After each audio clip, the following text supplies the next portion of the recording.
Hey guys, it's Sammy. Welcome back to my channel, or welcome to my channel if you are new.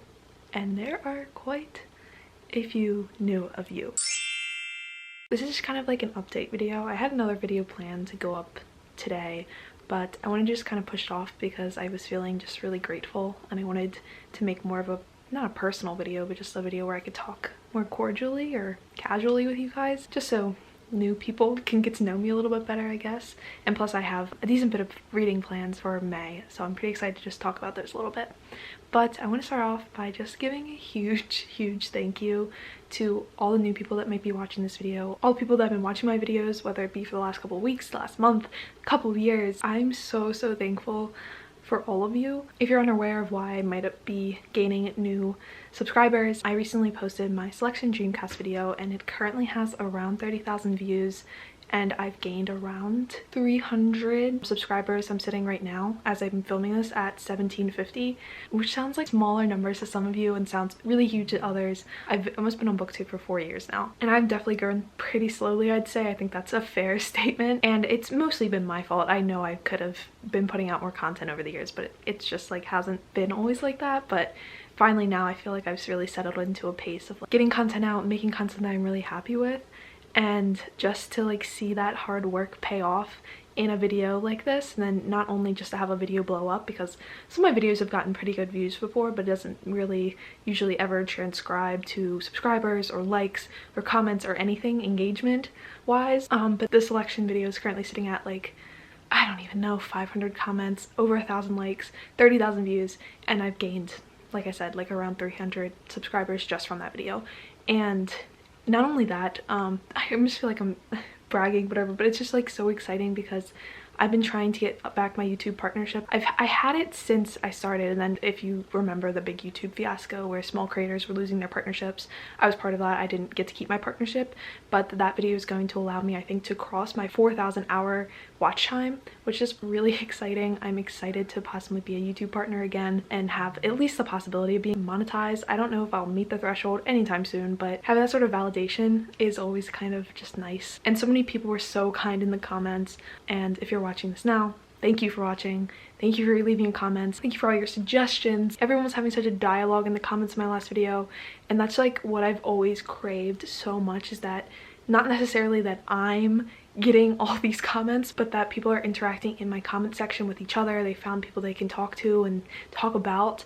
And I know that's not gonna work with every video, but it was just really exciting to see, and I'm really excited to keep making videos, and I'd love any suggestions if you want to comment them down below now of what you would like to see from me in the future. But with all that said, I think that's basically the gratitude I wanted to get out. Thank you guys so much. I didn't imagine this year would be like this at all. The prospect of maybe reaching 2K this year is astounding to me. That was something I wouldn't have imagined even a week or two ago, so that's really exciting. That's like my goal. So with that said, I'm going to talk about my reading plans for May. If you've been following my videos, you probably know what I've been reading in April. I was doing Owls, I did the stay-at-home reading rush, which I will link up my vlog for, and I read 2 novellas there.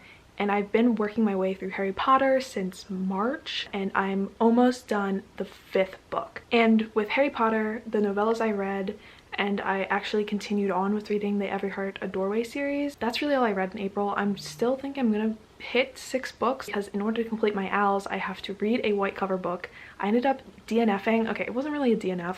An Ember in the Ashes. I didn't DNF it per se, but I really was only reading it to fulfill the white cover challenge. I'm still really interested in the story, but I didn't feel the need right now to start another series when I have so many other series I'm planning on reading, which I'll talk to you about in a second. But I'm DNFing that for now, and I think I'm just gonna read a Wattpad book. Please don't look at me like that. A Wattpad book for my white cover for Owls. Look, I tried to find a white cover short story. Impossible. Cannot find. I also considered reading The Foxhole Court. Not going to read it because I don't have time to finish it today. So I'm going to read a short story from Wattpad, and I'm not sure which one yet, and I'm already embarrassed talking about it, so we're just going to stop now. But that's kind of like my update on my April reading. May.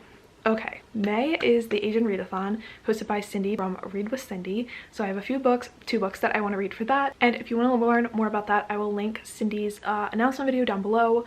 But basically the point of the Asian Readathon is to read books about Asian main characters and from Asian authors in May. And the prompts are as follows. read any books by an Asian author, read a book featuring an Asian character or written by an Asian author that you can relate to. The third prompt is read a book featuring an Asian character or written by an Asian author who is different from you. And then finally, read a book recommended by an Asian. There's also a group book, which is Little Fires Everywhere, which I've already read. I can't wait to watch their live show about it. I watched the whole TV series too, which is fantastic if you haven't watched it yet. Those are all the prompts. And since I have a series to read to a series catch up that's going to take up a lot of time this month, I only picked 2 books and they're relatively shorter. For the first 3 prompts, I'm reading The Bride Test by Helen Huang. This is the sequel to The Kiss Quotient by Helen Huang, which I read last year and gave, I think, 4 stars. I really enjoyed it, and I know Chandler from Chandler Ainsley enjoyed, I think, The Bride Test more than The Kiss Quotient, or maybe she never even read The Kiss Quotient. But I've heard good things. I feel like I'm set up more to like The Bride Test than The Kiss Quotient, so I'm really excited about that. And Helen Huang is Vietnamese. Another challenge of the Asian Readathon is to read all different Asian authors, so not just all Korean authors or not just all Chinese authors. You should try to read from different groups, because being Asian isn't a conglomerate. Everyone's not the same. So I also did that. And then for the 4th, I'm going to be reading I Believe in a Thing Called Love by Marine Gu. This was recommended by Monica Kim. I'll link her down below. She's fantastic. I watched one of her Asian recommendations videos of all of her favorite Asian reads, and this was on the list of one of her favorites, I think, of the entire year of maybe 2018. I'm not entirely sure on that, but I'll link the video down below. This was also recommended by Twirling Pages, which she's fantastic as well. So I'll link her down below as well. And this is just a cute YA contemporary. I don't really know anything about it at all, but it's been on my TBR for a little bit, so I'm really excited to read it. And Marine Gu is Korean, so that also fits with that challenge. Okay, so that's the Asian Readathon. I will definitely be reading those books, also because The Bride Test is also part of my series catch up challenge, which if you don't know what that is, I'll link that up above so you can learn more about that as well. With that said, like I said in the beginning, I'm also working my way through Harry Potter, and I have been since March. I have finally started acquiring the audiobooks so I can finally finish the series, and I would like to do that before my audiobook credits run out, and then I have to wait for another 12 years to get them again. So also in May, I will be reading The Half-Blood Prince and The Deathly Hallows on audiobook, but I'm pretty sure these will get done just because I will make myself finish the audiobooks before they expire, so they will definitely be getting done. Yeah, I would be really upset with myself if I don't finish these. And there'll be a vlog of me reading the last 4 books whenever I finish these 2. I'm suspecting like mid-May, so keep an eye out for that. And then seemingly a very popular thing to do right now, but I've had reading the series in its entirety planned since February at some point, and then also I've recently joined a reading group to read this entire series. I will be attempting to read the entire Mortal Instruments in May. So this was obviously chosen by you guys for my series catch up for May, which here I am, I'm doing it. But I'm also in a really great reading group where we are reading the entire Shadowhunter Chronicles. So that is The Mortal Instruments, The Infernal Devices, The Dark Artifices, The Last Hours, whatever the Chain of Gold series is, and then a bunch of all the novellas. We are reading the entirety, all of those, over the span of the next multiple months.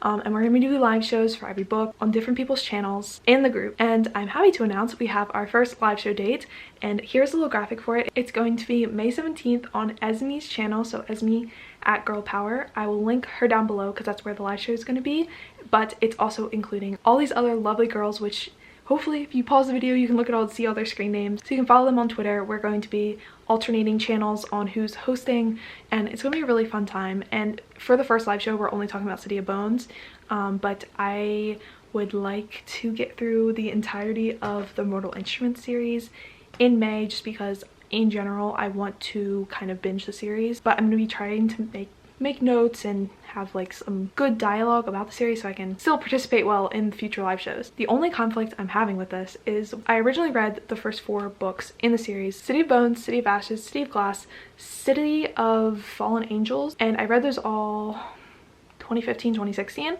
so I definitely need to reread them. I'm excited to reread them, but I also read the entire Infernal Devices, and I almost feel like I need to reread these in like the certain reading order to kind of get the whole story again, which would mean I need to read all 6 of the Mortal Instruments books and these 3 books in May. Okay, Sammy, like I know you're getting off of school, but in the first 2 weeks of May you're going to be studying for finals. So it's like, how realistic is this really? But that's my plan, okay? At least reading The Mortal Instruments, but I really feel like I get the best benefit out of rereading the entirety of like the first generation, I say, of Shadowhunters, which is The Mortal Instruments and the Infernal Devices. If this has to spread over 2 months, so be it, guys. You know, I think it's reasonable that we can spread over 6, 7, 8, 9 books over 2 months, okay? But I'm really excited to read this series. I think I'm gonna be able to binge it because I'm so excited to get back into this world. And I've been having a lot of fun rereading books recently. And also, like I said, it seems a lot of people are doing that right now. I know Chandler recently tweeted that she wants to reread the whole Shadowhunter books. Not Shadowhunter, the Mortal Instruments books. And I'm just like, well, it seems like it's gonna be a good time. She's gonna outshine my video, but you know, we're still going to read them. Okay. With all that said, I think those are my reading plans. I hope I touched on everything that I wanted to touch on. This video was a lot longer than I was expecting, but we're hopefully going to edit down. Thank you, future editing Sammy. Okay, that's going to be it for today's video. Like I said, please comment down below any video suggestions you have for me, anything you want me to talk about. I have like a bunch of things planned to post and talk about, but I'd love some more suggestions as we continue on in the year and as I seemingly, hopefully, have more free time until I get a job. But thank you guys so much for watching. Thank you guys so much for subscribing, for continuously watching my videos, for being such great people and friends. And yeah, I'm not gonna cry. I already cried a lot. I'm not gonna cry in this video. Keep a lookout for a video that hopefully I will have in relation to my 4 years on BookTube. And yeah, I hope you guys have a great day. I will talk to you very soon. Bye!